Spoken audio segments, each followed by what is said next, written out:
Friends, how are you? Welcome to Changing Tracks. Today we have on board our train a passenger all the way from St. Augustine, Florida. Keri is joining us today. Keri, how are you? Welcome to the program. Thank you. Thank you for having me.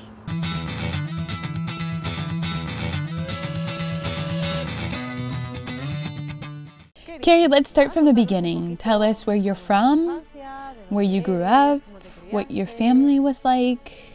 Sure. I grew up in New York. I'm from there, and my mother passed away right after I was born, like a month after I was born. And then my father was a really bad alcoholic, and so right from the beginning, I lived with my grandmother, who was my mom's mom, and they were Jewish. I grew up in a Jewish family, but like right from the beginning of my life, I just had a lot of sadness. Like I had a lot of loss. And my dad was like super devastated by this whole thing, and it was a really like a tragic moment in my family's life. And then also for my grandmother, she had just lost her daughter, and then she took me in and took care of me. I think growing up you feel that, and I just didn't understand. Like I always wanted to know my mom. I always wanted to have my father also like more in my life, and it just wasn't like that, and there was just a lot of pain that I had inside. And like a lot of times in school, you know, when you write things like what's your mom's name, what's your dad's name, and every time it felt like a knife was hitting my heart. Like, well, my mom is deceased, and my father, I don't live with him. And so it was just something that I carried from like a really young age, this like deep pain. And my grandmother, like growing up in a Jewish home, we were Jewish, but also I think just in heritage, like not really in our daily life. Like we celebrated Hanukkah, we did Passover all together with the whole family, but it wasn't something like God wasn't something that was talked about in our home. And like I don't even really know what like a Jew believes in, because it wasn't really something that I was raised in strongly. Did you have a relationship with God? Did you know that God existed? Did you ever ask him why things happened the way they did? I think I always felt like there was something more. Like I always felt like there is a God or something's out there, but I never asked about it, I never talked about it. I think I did have that sense, but I never really pursued it, never tried. I kind of, all that like spiritual stuff, I think it felt really, I think more like vulnerable to me. I also think because having my mom pass away, my grandmother would say, you know, talk to her in your heart and different things like that. And I think it was just something that was too like vulnerable. I didn't want to go there. I don't know. Yeah, so growing up like that, I think that just, like God just was never really like such a center in my life. We were also really worldly, like really focused on school, and you know, like a lot of my family on that side is very smart and really like successful, like really successful careers, doctors and all that stuff. So it was really important for them, for me to have like a good life in that regard, like a lot, like very worldly. Yeah, and then when I was 7, my grandmother got sick with cancer, and then and it made me sad to see her suffer the way that she was. And eventually I had to move in with a different family. And this family was already close to me because it's actually my dad's ex-wife and her family.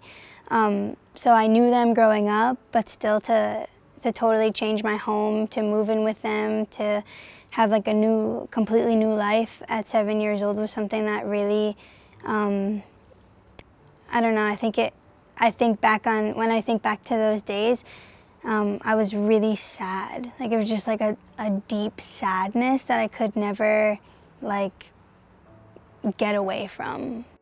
Did you ever try to find answers in friendships or in vices? Where did you go to find an escape? I think my escape was definitely in school. I excelled I excelled a lot in school. I was really smart. I was, like academically, I don't know, I was like one of the top in my class always growing up. I was also the youngest. I think I started early, started school young, and I think that was something that was definitely an escape. Like I used it as I would throw myself into studying and all those things and kind of get lost in it. And at first, I think a lot of people see that as something good, like something that's really good and positive. You're getting straight A's, you're doing all this. But it was like a really easy way for me to kind of put on this like facade that everything was okay, and meanwhile inside I was like not okay. When did things start to change? So when I was in high school, I moved to a different state. I moved from New York to Louisiana, and I think that was also a major culture shock. And like, yeah, just moving to the South was like a major change. And I don't know, kind of everything in my life was chaotic. And at that point I was kind of at my end, and I knew about drugs. Like I knew my dad was an alcoholic, and I didn't want to, I tried to drink and I couldn't physically do it. And I don't know if that's because I was so like disgusted by like my father and his example that I physically couldn't drink.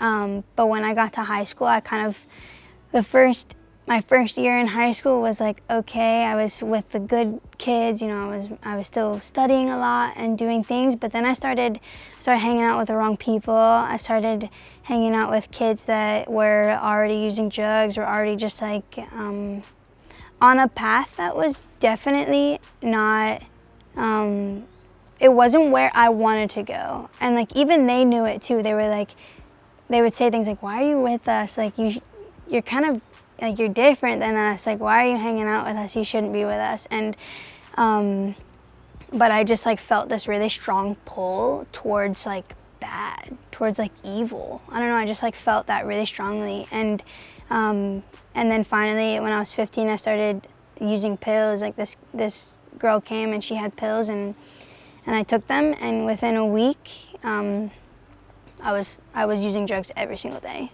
It was I started out with like ADD medication, like Ritalin, like those kind of things, like uppers, and it made me feel really good. Like I could stay up, I could study longer.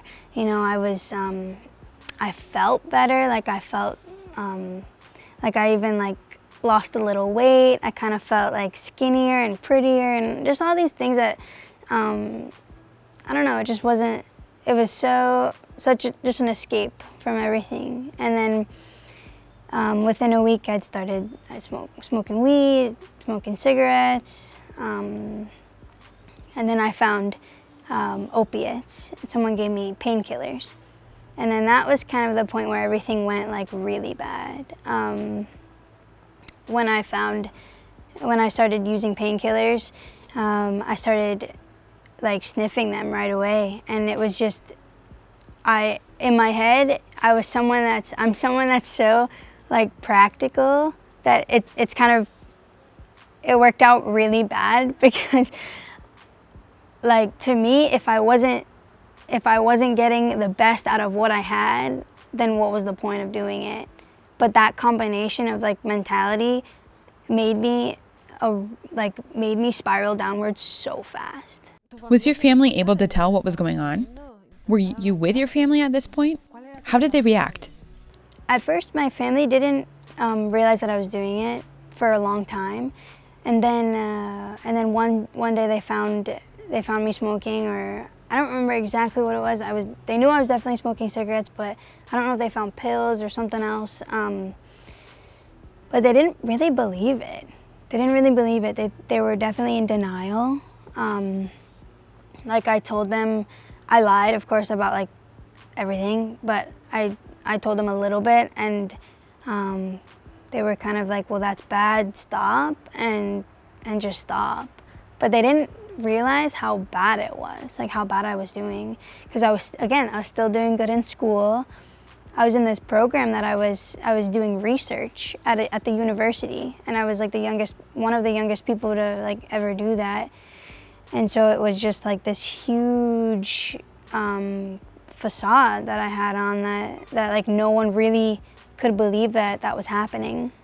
And then in my senior year of high school, it got really bad. I was sneaking out every night and being with people that were like way older than me. I started smoking crystal meth. I started using cocaine every day, like, you know, with men, just like really bad things with them, and it got really bad really fast. And my family at that point, they realized that I needed help, that I needed something else, and they let me graduate high school, and the week after I graduated high school, I went to rehab for the first time. Were you happy? I mean, did you feel joy? Did you feel sadness? Because you had said that you had a painful and sad childhood, so did you really find a way out through drugs? I think drugs just made me feel something different, just something different than what I was already feeling. And I think it was also like a way of controlling like what I was feeling. Like if I wanted to have more energy, I would use something that, you know, like cocaine or something that made me more hyper. And then if I wanted to feel like just like high, and then I would use painkillers or whatever it was. And I think it was just a way of it consumed me so much. Like all of my thinking was about drugs, and all of my thinking was engulfed in that I didn't have time to think about like anything else. So it was, I don't know, you just kind of become like an empty shell eventually. Like you become totally numb to everything, and you're not happy, you're not sad, you're not angry, you're not, you know, for sure there's like moments, but for the most part it was just like this emptiness inside, and I was okay with that. I was okay with that because it was better than like everything else that I was feeling. And I think part of the reason also why in my senior year it got really bad was my grandmother passed away when I was 16, and so then it was just like a major loss, and I had no idea how to handle that. Like I had absolutely no idea, and I lost my mom, you know, 'cause she raised me, and then I lost my mom, and I never really, I didn't know how to deal with it. I just felt like my whole world crumbled, and like what was there for me? I had already been using drugs, and then I think that disappointment also, like, wow, look at my life, and then her passing away was just another like blow.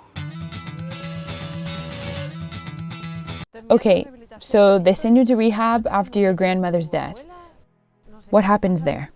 So after I went to rehab for the first time, I was 17, and honestly, my addiction progressed way worse after that, just because I wasn't ready. Like I wasn't ready to not use anymore. Like I still liked it.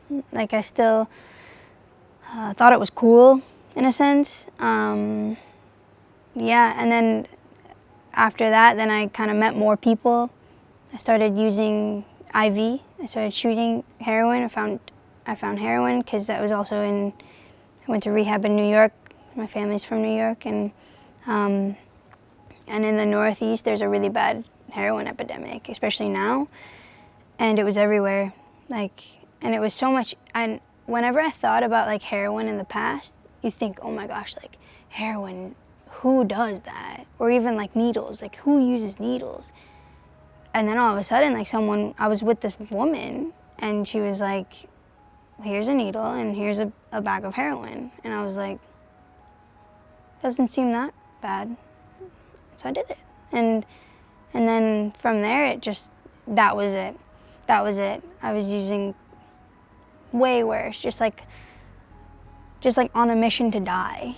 That was like, honestly, when I think to my addiction, I was on a mission to die. Every time I was like really not okay. And then my family would try to help every once in a while. Again, they would put me away for like a month, and then I'd get out, be in like a sober living or something like that. And I moved around California,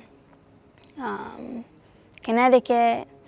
The last place I lived was in Connecticut before I came to community. And at that point, I went to rehab because I was in a really bad car accident, and I like destroyed my leg. My leg was, I wasn't supposed to walk ever again, but luckily I did, and like by the grace of God, for sure. And but I went to rehab because of that, and then I stayed for a long time. I met a guy in the rehab, and we got together, and then we moved in together after rehab. And it was like it was like 6 months that we lived together. That was probably the worst 6 months of my life. That was just, I mean, it was absolutely terrible. Like, you know, I was using every single day. I was using heroin, a combination of heroin, crack, and cocaine every single day, which is just something that like will kill you. I had like multiple seizures, overdoses, and then I was also arrested and charged with a felony possession for having drugs and with intent to distribute. And again, at that point, it was just like, first of all, I didn't even realize I was arrested until like a week later when my boyfriend at the time, he was like, yeah, you have a court date. And that was how out of it I was. I had no idea that even happened. And then he told me that, and I think I can vividly remember being in my room and like crying out to God. I was like, God, what is my life? Like, what am I doing? Like, I don't want this, but I can't stop. I can't stop. I don't know how. And the only thing that, you know, and also thinking about my life, I was never someone that was supposed to be like that in that situation. You know, I was always someone, growing up, everyone said, oh, you're gonna be a doctor, you're gonna do great things. That was never supposed to be my life. I never would have thought that. If you ask even my friends in high school, I don't think they even realized that, you know. And at that point, I was so low, like just so, I remember sobbing, crying, and I was high too. And to be at that point, I think everyone has been at that point, especially in addiction, where you just like take a step back and you're like, oh my gosh, what is my life? And for me, the only solution was to kill myself. You know, that was the only way out that I could think of. And so my stepmom came to my apartment unexpectedly and just out of the blue, and she saw me, and at that time I weighed 85 pounds. I had scars all over my face. I had, you know, track marks all over my arms, and she looked at me and she said, get in the car right now. We're going to a detox. And I didn't even fight her. I was like, okay, like, I'll do it. I don't even care. And so she took me to a detox. I went to another rehab. And I decided that I still wanted to kill myself. I was very, very depressed. And I left, and this guy that I was with picked me up. We went and got drugs, and I overdosed on purpose.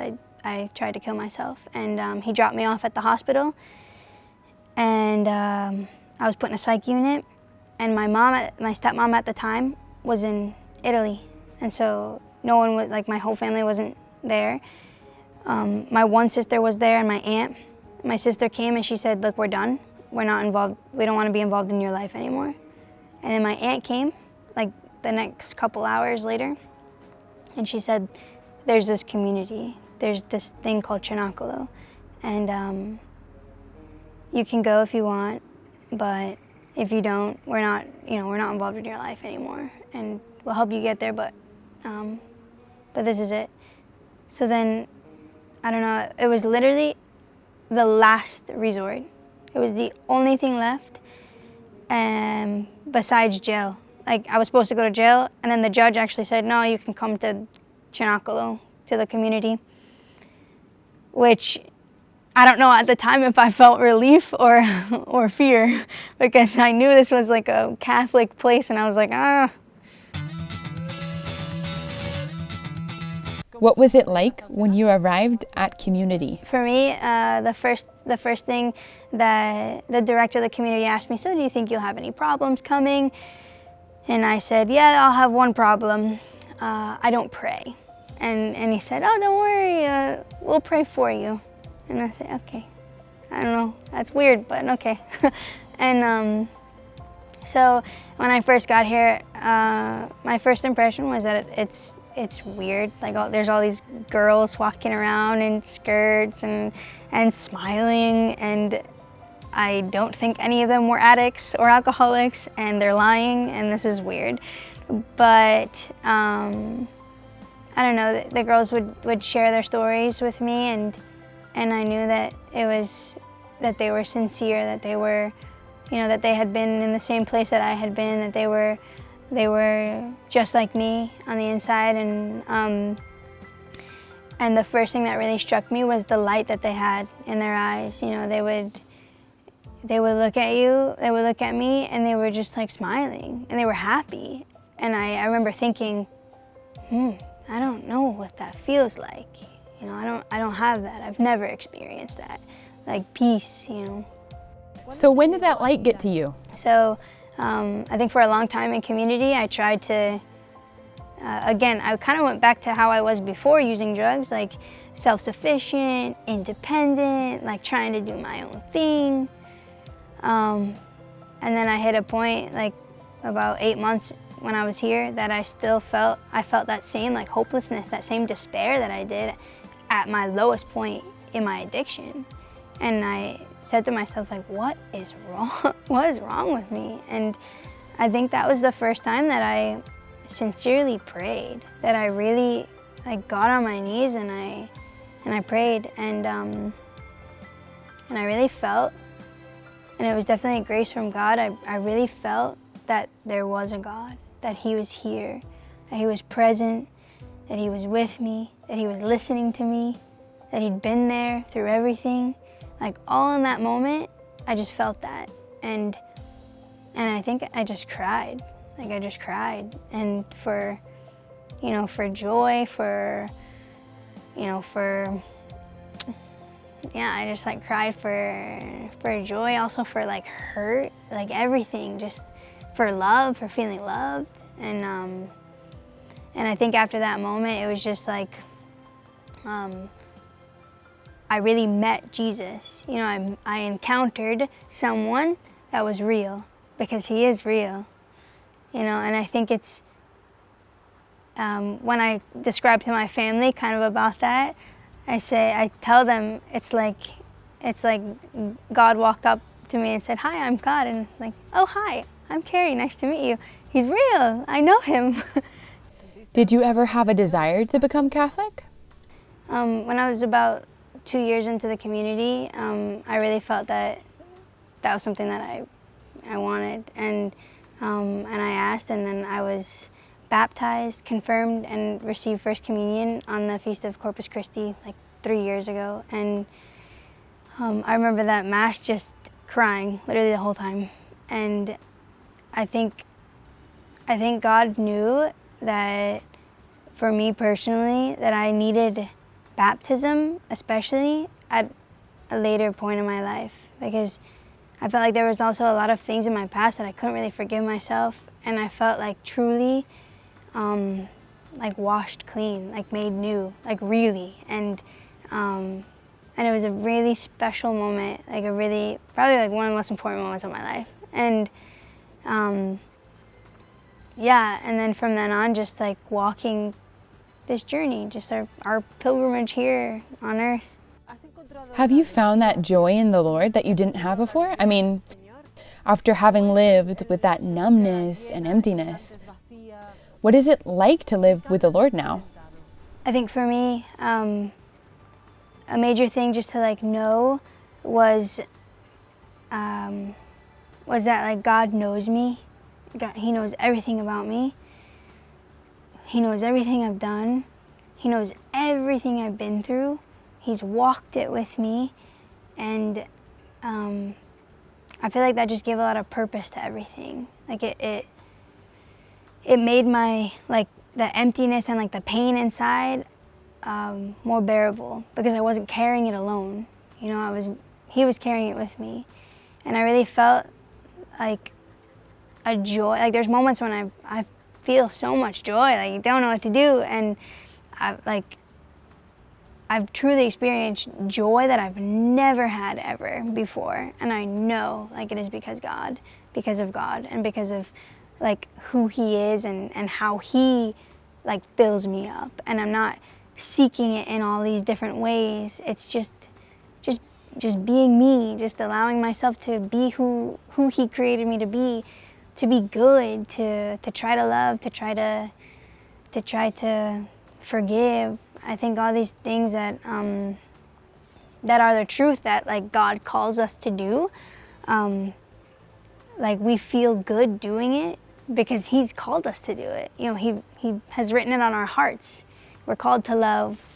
We're called to give, and I think all of that is there. And when you're not living in that, when you're living a life of sin, when you're living a life of darkness, you feel it. Like you feel it, and I think because I've experienced like such darkness and such evil, I think the light is really intense now. You know, it can be really strong now, and it's really beautiful, and it has to be, because if the light was not as bright as the darkness that I was experiencing, I wouldn't want to do it. You know, I would go back to using so fast if I was like bored and just like okay, like living like a mundane life. If my life was just kind of like whatever, I would go back to using drugs so fast.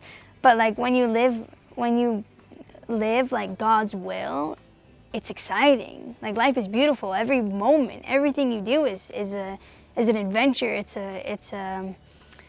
has purpose. It has purpose, you know. And so I think it makes life worth living, because you're living it for someone. You're living it for something greater. And I also think the reality of heaven for me is so real, because I've experienced so much loss, and sometimes I think like even people, like when I think about even like really bad things like war, or like how could someone do something to someone else, kill someone else, or whatever it may be, like sometimes I think like, oh my gosh, these things don't even matter. Like God is so much bigger. Like God is so much bigger than everything. And I think truly through like my story and what I've experienced in my life, I've been able to really experience the reality of heaven. And I think that's definitely a gift, you know, a grace for sure. Keri, thank you so much for sharing your story with us. Thank you.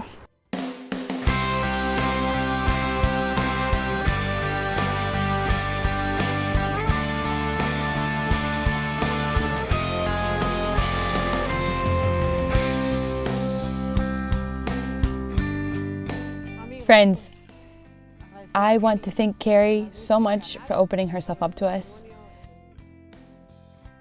for telling us how she came out of the darkness and entered the light, just like what her shirt says too. God is the light, and the evil one is darkness. And we all have to walk that path. One way or another, we have to do it. But there's a great reward. What God offers us is huge, so don't hesitate, go for it. Thanks for joining us.